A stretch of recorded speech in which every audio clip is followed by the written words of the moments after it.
Hey, what's up, everybody? I'm Justin, WI4EC, Blackbeard's radio, coming to you today with a interesting one. I'm going to try and repair a Yaesu handheld radio that I got. It's a Yaesu FT70D. I purchased it secondhand from a ham in town, and when I got it, it was functioning 99% perfect, except for the backlight on the screen doesn't work. So I ordered a new screen from Yaesu, and they said that should fix the problem. So come along on the journey today as I try to fix the screen.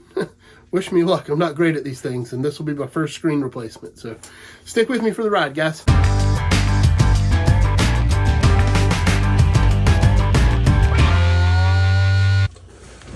Alrighty, guys, here we go. We've got the new screen. This is it shipped in a bunch of bubble wrap inside of an envelope from Yaesu. I don't even know which way is which yet. This is truly my first time doing any of this. So as you can see, here's my radio. Power button is on the side. If I power it up, you can see the keys are illuminated and the screen is not. No antenna on it. Nothing. Doesn't matter what I do, the screen won't illuminate. So let's see if we can fix it. Power that radio off. First thing we got to do, let's remove the battery. Unlock it, lift it. Well, that's one of the things I actually love about this radio is the battery release mechanism has a lock. You flip it up and you can't depress it to remove the battery. You'll set that aside somewhere. You then got to pull the belt clip off. Luckily, my belt clip was fairly loose to begin with.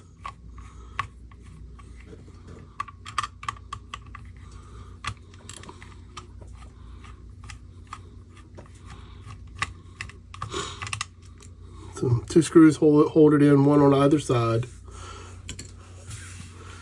And now inside it, you can see that there are 6 screws to hold the cover on. Here, here, here, and then same side over here. We got to pull those out, but first, before we do that, let's remove this knob. The selector knob's got to come off.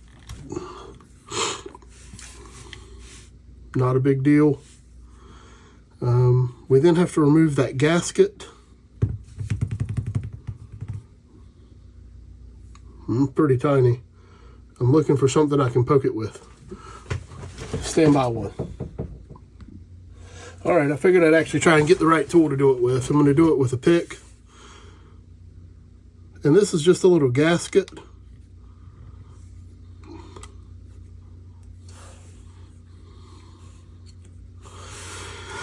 And now inside of there, you can see this brass collar. And the brass collar has 2 slits. I don't know if you can see them. But you have to unscrew that brass collar.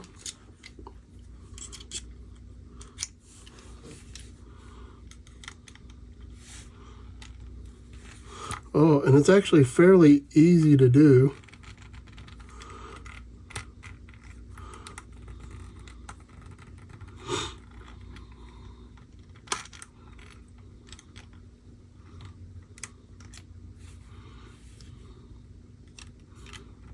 And by easy to do, I mean it's not very tight. I was worried that this would be extremely difficult.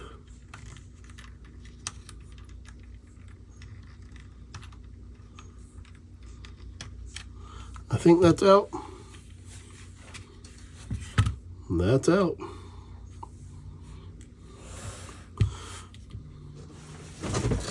Yep. Am I still recording? Hey, look at me go. All right, so now we will switch back to, let's get that out of the way so I don't break it before I even get a chance. I've never done this. My radio's out of warranty. I don't recommend this. I will be honest. I stand to lose a radio if this goes wrong. But I can tell you, you know, Yaesu has a bench rate just to send their stuff to Yaesu. And their bench rate is, I think it starts at 45 an hour. The screen, the replacement screen was under $4, and that was mailed to my house. So for me, it was kind of, I got the radio at a really good deal.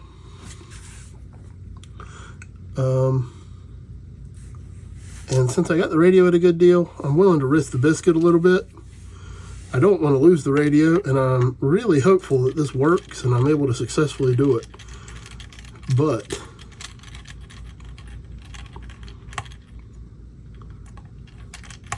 if you try and search how to do this online with the Yaesu FT70D, you won't find anything. So I'm kind of shooting in the dark here.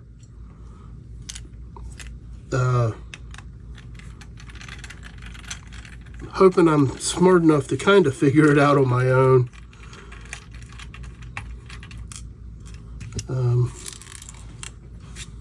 You know, we'll see what happens. All right, so that's all of those.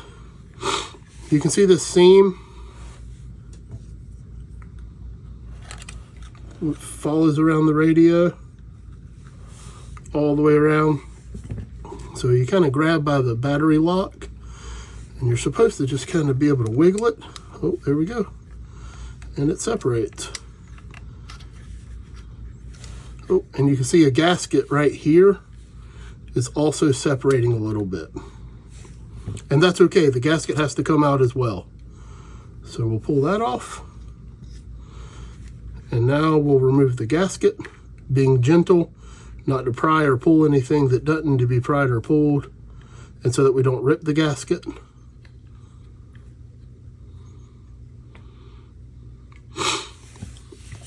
And now this is the heat sink. All this metal is the heat sink of the radio. And below that, you can see the circuit board. So this has 4 screws, if I remember correctly, or it might only be 2. Maybe it's 2. Yeah, we'll find out in a minute, I reckon. But one's in this corner, one's in this corner, and I thought there was one up here, but maybe there's not. I was figuring there'd be one up here. So let's take these out.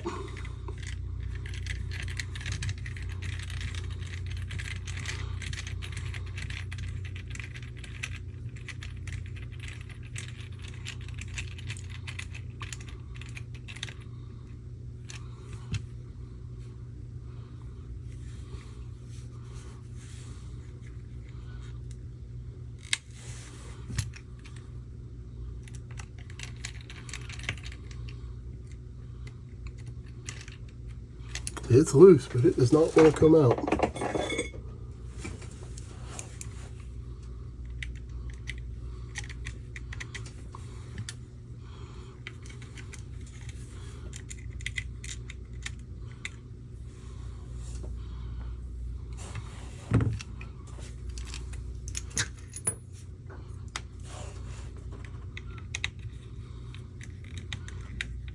Oh, this one was considerably tighter than the other one.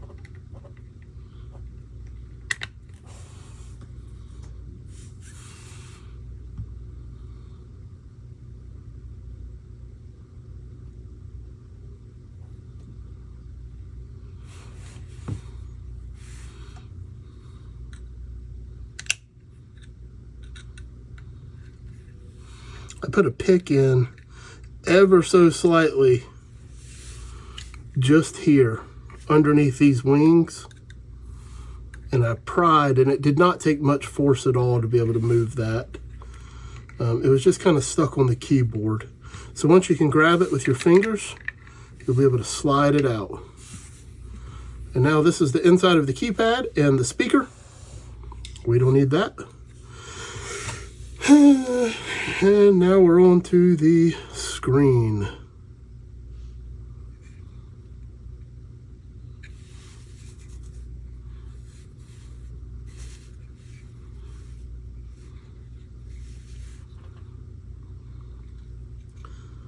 All right, guys. I'm going 3 to 1. I break something.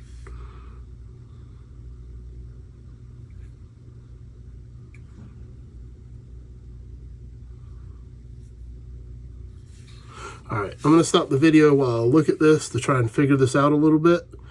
I'll get back with you once I figure something out. All right, guys, I made a little headway. I had to cheat and use a big old magnifying glass to figure this out, I think. I had to take out 10 screws. They were here, here, here, here, here, there, one there, one there, one there, and one there. I think that's 10 anyway. So now I can pull the board off the heatsink. I'm starting to shake a little bit because God made me like a gorilla. I don't generally have a very tender touch. Okay, so there's the back of the heatsink. Oh dear. Now I feel like I'm touching something extremely fragile. And I'm glad I took this off. Now I have to remove, sorry for the sniffles. I think I'm going to have to remove this screw and this screw, which will then let this screen capture piece come off the board. Oh man. Yep, 10 out of 10 do not recommend. I can tell you the 10 screws on the other side were extremely tight. These are not that tight.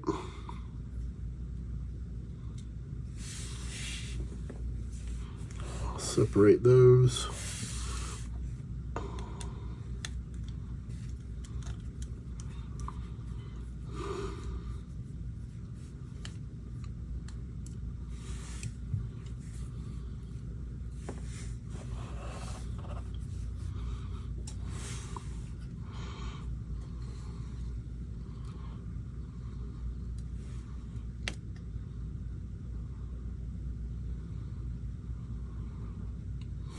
Okay, definitely going to put this bad boy somewhere so I don't mess that up.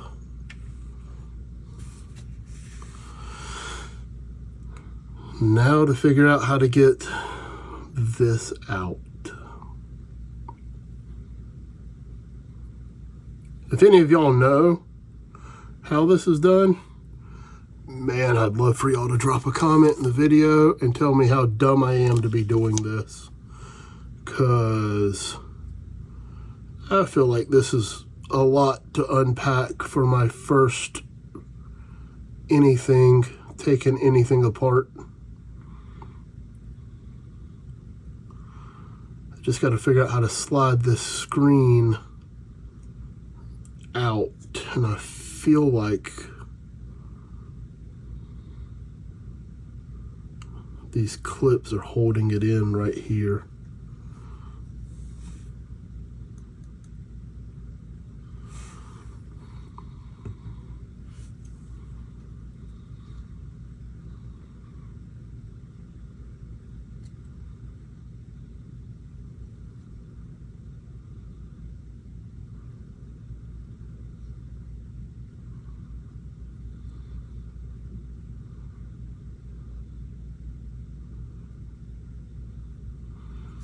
It looks like this is a stop here that keeps it from sliding over too far this way. So it means it probably comes in from this side, maybe?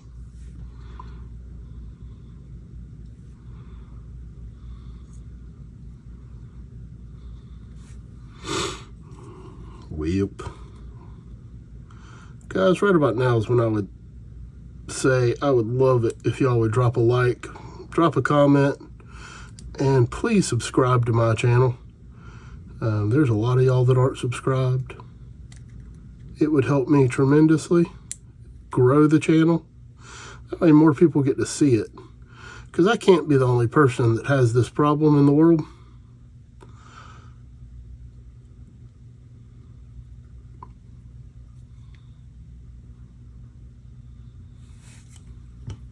And that way more people can see it.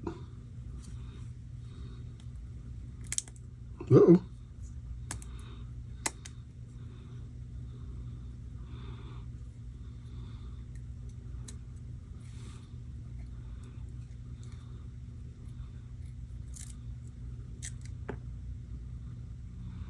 Oh man, something just fell off the back and I don't know what it was.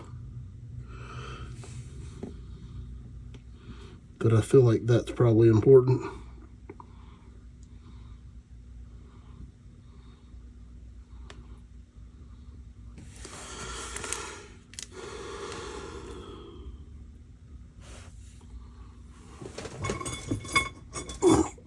Reaching for my knife here, I'm sorry.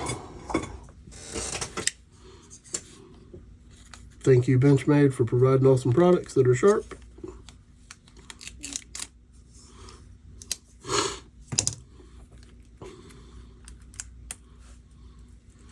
I'm not all about channel sponsorships, but man, if Benchmade, y'all want to come on board and be my channel sponsor, I am all about that.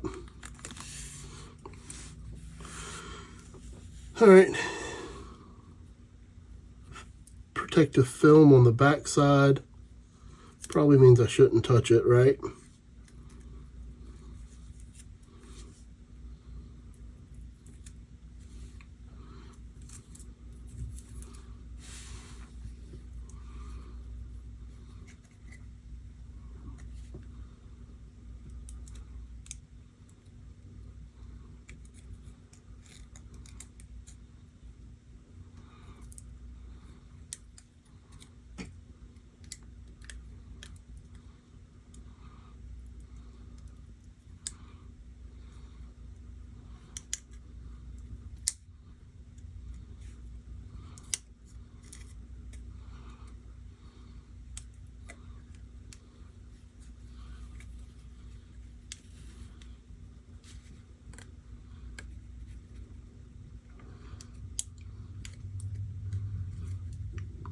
Man, this plastic is thin, guys.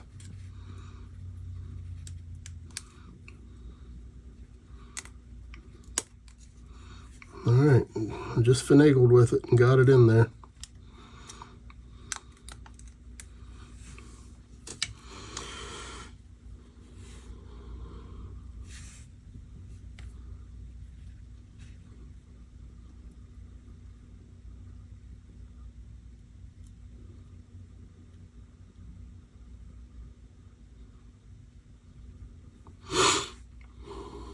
Okay.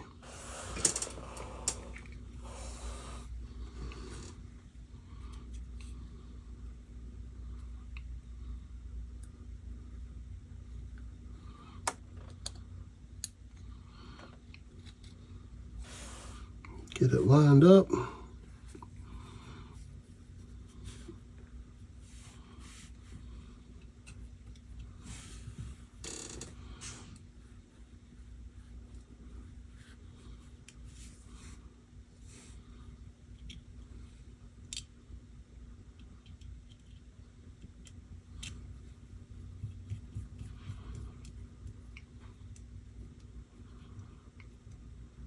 Now these two screws are going into plastic, so they can be easily stripped. Keep that in mind as you're tightening these back if you are silly enough to do this on your own like I was.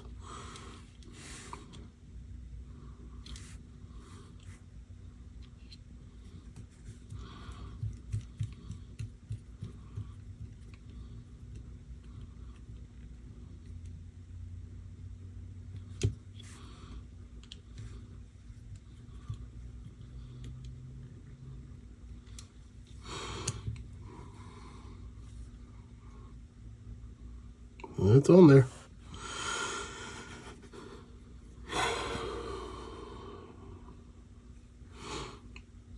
There's only one way this can go on. You can see the heat paste from here, from the CPU, and there. And then your multi-switch selector goes in here. And now it's time to put these 10 screws in. I'm not going to make you watch that. I laid mine out when I put them out. I don't know if you can see these, but I set them out in the same orientation they are on the board. That way the same screw will go back in the same screw hole. So I'm going to start in what is your top left, my bottom right.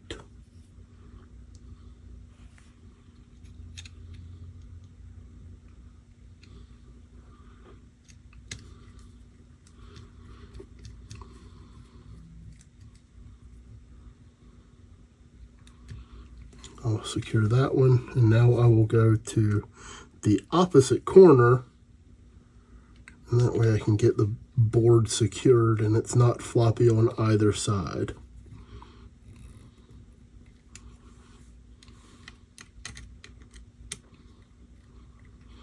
All right, I'm gonna stop the video, put these other 10 screws in, and once I get these 10 screws in, I'll get back with you. All right, all 10 screws are in. I'm gonna go through real quick and make sure they're all tight.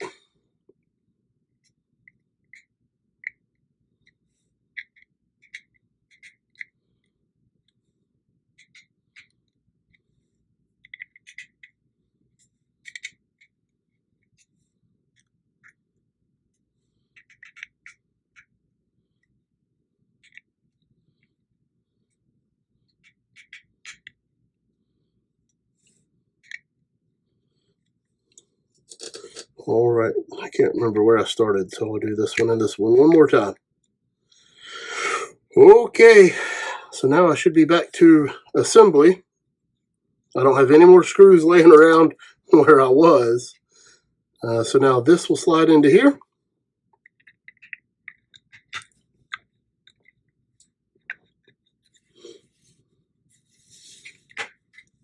Oh yeah, that had a pretty good click once it went in.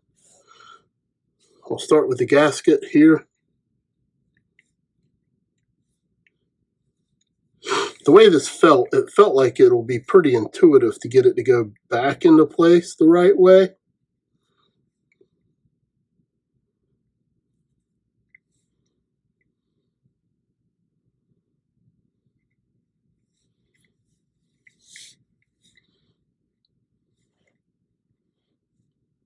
Yeah, there's a channel for it.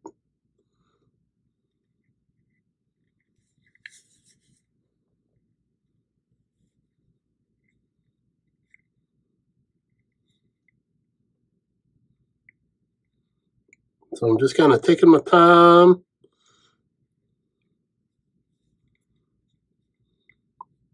Taking it slow and steady as I set this back.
And this had 2 screws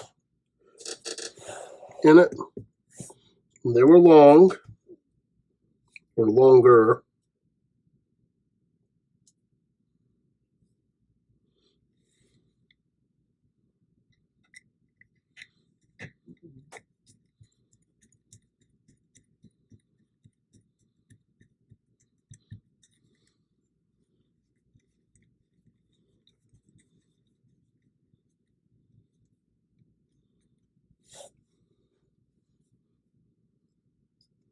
I feel like I should have done this before I put the gasket in,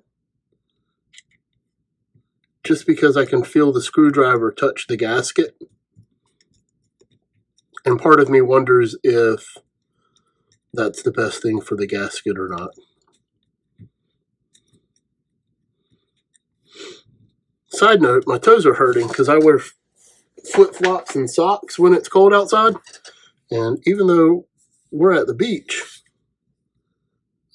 it's cold down here today. It's about 32 degrees right now while I film this. And my shack is always kind of chilly compared to the rest of the house. So my toes are cold. So I wear my socks, but I typically wear flip-flops around the house. So before I put screws in, I'm just sitting, I'm seating this, and I'm checking it to make sure it looks right. And now we have 6 smaller screws that are going to be put back in. Same 4 corners and then 2 in the middle on either side.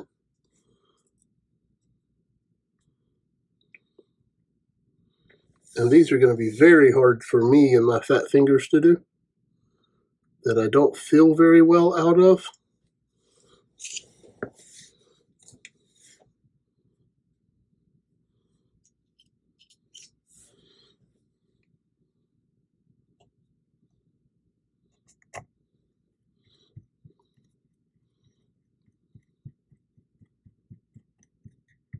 I will again do the same thing.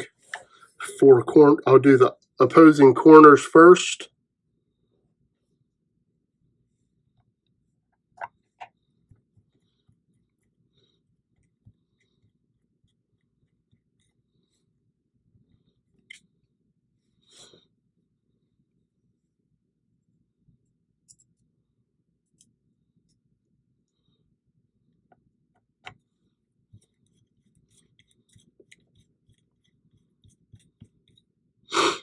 Guys, if this works, I'm going to be shocked.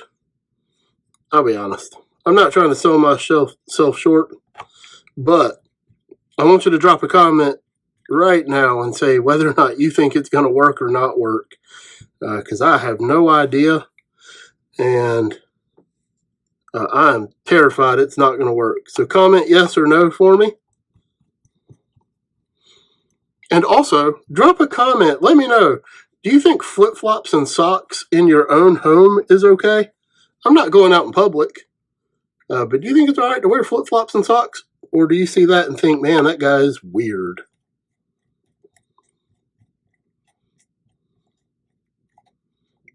All right, I'm going to make sure these are all tight, because that is the radio assembled. Now all we have left to do, I think I'm at a point where I can put the battery in to test it. So that's what I'm going to do. Battery still had a great click. I'm going to press the power button down here. And still no backlight. That is extremely depressing, guys. Huh.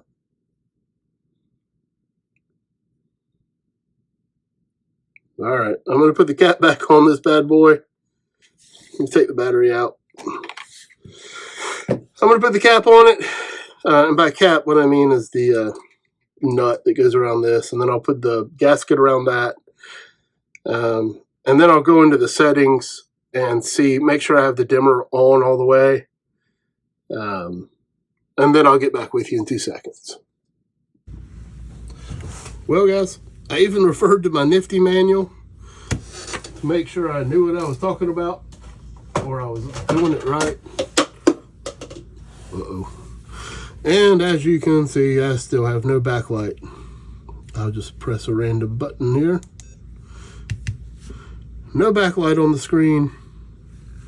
Keys are still lighting up, but at least the screen is functional.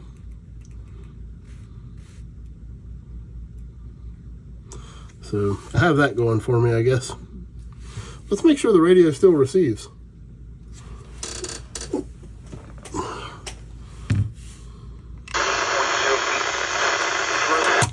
Yep. Turn that volume way down for y'all.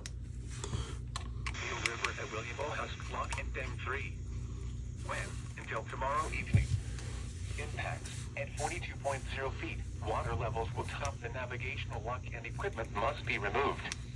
Minor flooding will occur on land adjacent to the east bank. Still receiving. Additional detail.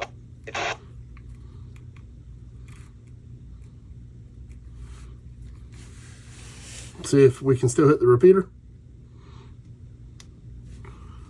WI4EC radio test. Testing, testing, testing. Yep.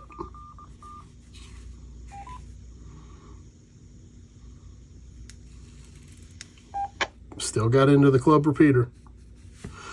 Well,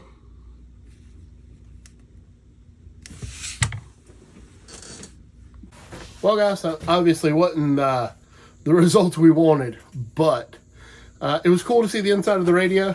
I didn't break it. Radio still works. So a little worse for wear mentally that the radio is not fixed. However, didn't do any more harm, and it only cost me like $3.50 or something. So I guess tomorrow I'll be calling Yaesu, figure out what the next step would be. See how much the back, I'm sure there's an LED lamp or something. I'm not going to break the radio back open to look at it just because I don't want to. I'll be honest. Thanks for sticking with me. If you made it this far, please like and subscribe. Hope you all have a Merry Christmas. I'm Justin, WI4EC with Blackbeard's Radio. Later.